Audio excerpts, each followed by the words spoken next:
پرسفونه حرف بزنیم. پرسفونه از این دختره گول مگولیاست که کلا از وقتی که بچه هست اتاقش صورتی و خیلی رنگای شاد داره و مامان بابا خیلی خیلی لوسش میکنن. معمولا بچه‌هایی هستن که به مامان باباشون خیلی خیلی وابسته هستن، بیشتر به مادر، یا امکان داره به پدر خیلی وابسته باشه این بچه.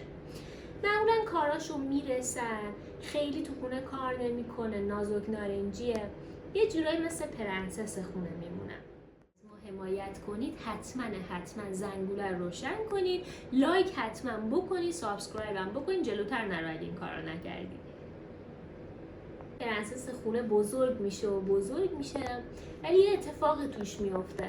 اینطوری میشه که از پس کارهای خودش خیلی ممکنه که بر نیاد، به خاطر اینکه همیشه مامان و بابا بودن که بهش کمک کنن. اونجا دقیقاً همون مامان و همون بابایی که بچه رو لوس کرده بهش میگه تو چرا نمیتونی کارهای خودت انجام بدی، کار شخصی تو همیشه که نباید مثلا دیگران بیان بهت کمک کنن. پرسفونه امکان داره که اینجا یا بره با یه مردی ازدواج کنه که مرد خیلی قلدر و همچین حالت مردونه داره، یا ممکنه بره با مردی ازدواج کنه که اون مرد یه جوری حالتهای زنانه تر داره، لطیف تره. پرسفونه مجبور بشه که یه سری کارا رو خودش انجام بده. پرسفونه رو کره هم میگن، یعنی اون دخترایی که پرسفونه هستن یک دوره کره هستن. کره یعنی دوشیزه. ببینید دخترای کره، دخترای دوشیزه، دخترایی که تایپ پرسفونه دارن، زمانی که مجرد هستن خیلی نیروی جنسیشون بالا نمیاد مگر زمانی که وارد رابطه بشن و تازه بفهمن که اصلا اینجور چیزا چیه. در واقع مثل همون دخترایی هستن که مثل سیندرلا میمونن و منتظرن یکی بیاد اینا رو از دست اون جادوگر نجات بده. حالا اینجا جادوگر یه جورایی شبیه مثلا مادرشون میشه یا پدرشون، کسی که بهش چسبیدن، از یه طرف دوستش دارن، از یه طرف ازش میترسن.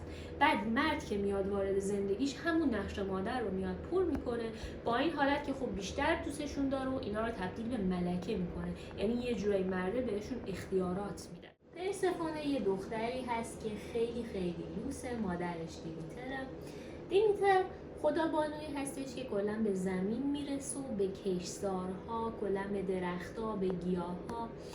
خود پرسفونه هم یه دختریه که بهش میگن خدابانوی بهار. وقتی که میاد همراه خودش گل میاره، زیبایی میاره، رشد میاره.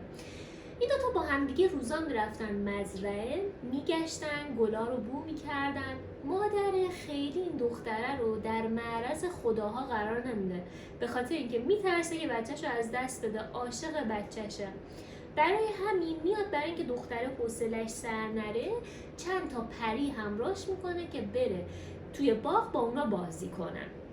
از این طرف یه خدایی هست که اسمش هست هیدس یا هادس. هادس توی زمین، توی زیر زمین در واقع زندگی میکنه، خدای دنیای مردگان هستش. وقتی که پرسفونه یه نظر میبینه خیلی خیلی ازش خوشش میاد، بعد میره اون رو از زئوس که در واقع شوهر مادر پرسفونه هست خواستگاری میکنه. ولی دیمیتر که عاشق بچهشه، کلا دوست داره بچه بهش چسبیده باشه، میگه نه، من دخترمو به تو نمیدم. هادس هم میاد تو یک حرکتی، وقتی که یه روزی پرسفونه میره اونجا بازی میکنه و کنار پریهای، دستشو میگیره، زمین میلرزه و اونو میدوزه و میبره سمت دنیای مردگان.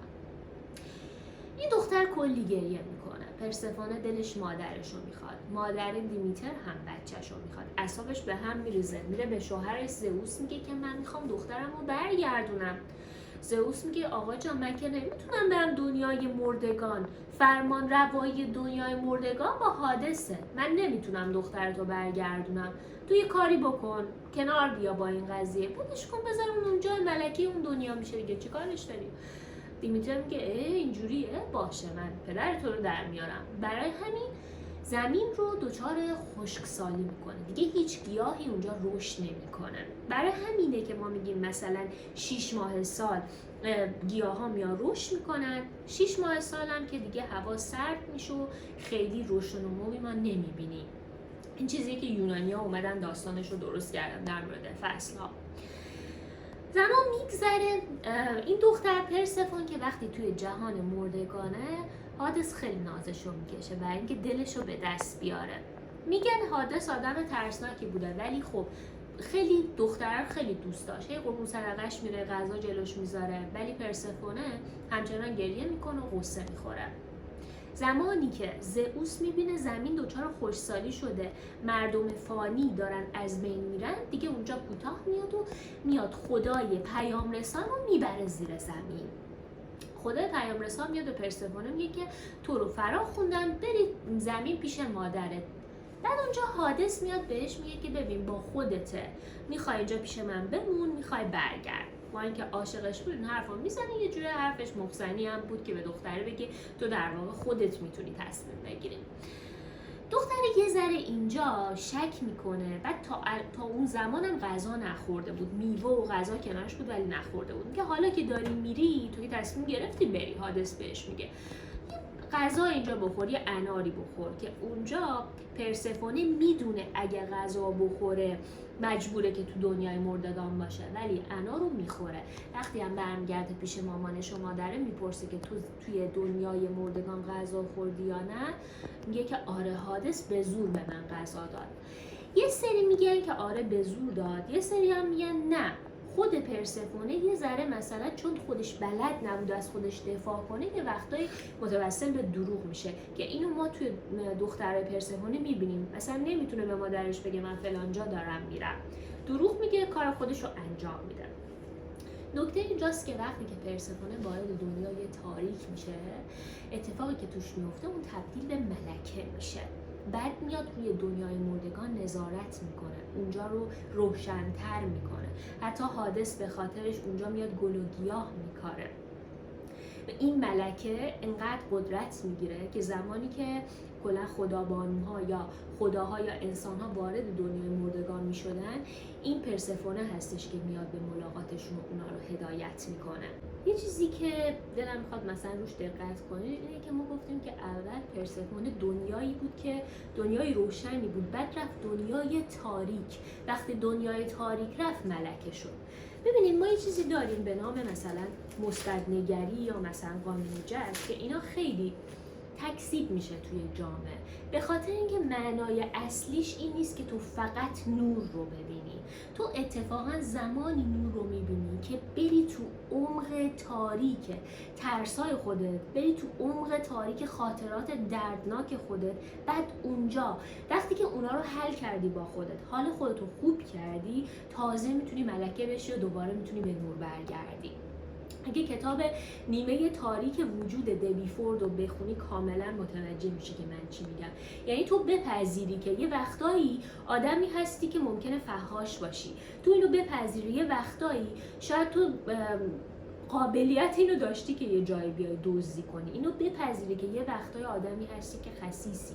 تمام این تاریکی ها رو قبول کنی، زمانی که قبول کردی میتونی اینا رو بذاری کنار. این خیلی قشنگه. اگه ما میخوایم با پرسفونه وجودمون کار کنیم، باید بریم تاریکی های خودمون رو پیدا کنیم، قبولش کنیم، بغلش کنیم. من بهش میگم رقص با سایه ها.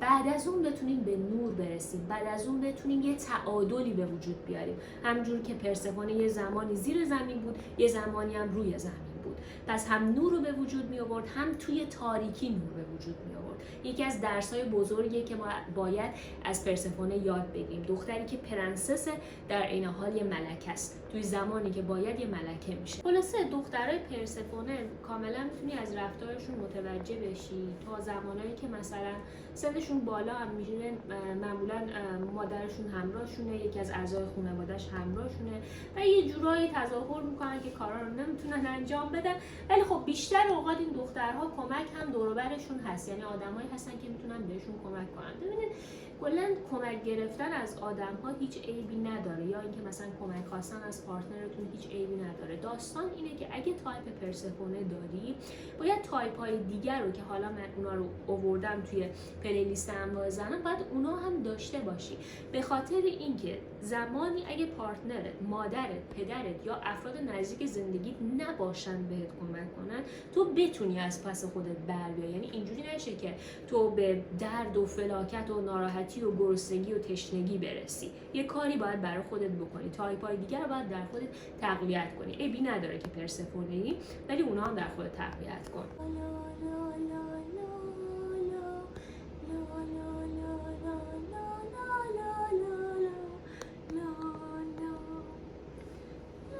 پرسفونه هم گفتیم، بپرین آفرودیت و هرا و آرتمیس هم با هم دیگه همه ببینید، کیف کنید. قرار در مورد دیمیتر هم بگم. انواع زنها رو با کلی حس خوب و آرامش و بازیگوشی و سبک من یاد بگیرید.